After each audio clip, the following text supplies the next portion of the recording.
The day God sent his angel to stop a prophet. It wasn't an ordinary moment.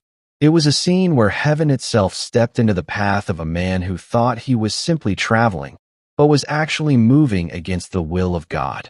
It began when a king, filled with fear and desperation, sent for a prophet named Balaam, a man known for spiritual insight, a man whose words carried weight, a man who could hear from God, but could also be influenced by desire.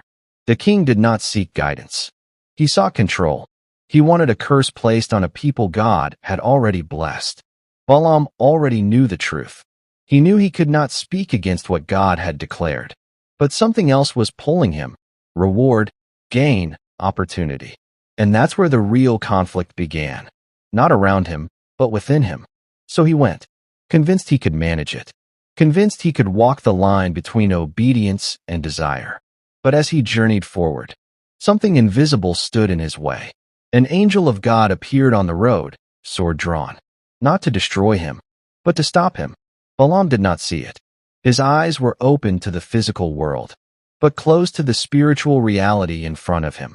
And then something unexpected happened. The donkey he was riding saw it. The animal reacted to what the prophet could not perceive. It refused to move forward, turning aside to avoid what was ahead. But Balaam, blinded by his intent, did not understand. He struck the animal, forcing it forward. 3 times the angel stood in the path. 3 times the donkey turned away. 3 times Balaam insisted on moving ahead, until something extraordinary occurred. The donkey spoke, not for spectacle, but for interruption, to confront him, to wake him, to break his blindness. And then, finally, Balaam saw. The angel stood before him, real, firm, unyielding, blocking his way. It was not coincidence. It was warning, not punishment, mercy. Because sometimes God does not wait for destruction to happen before he intervenes.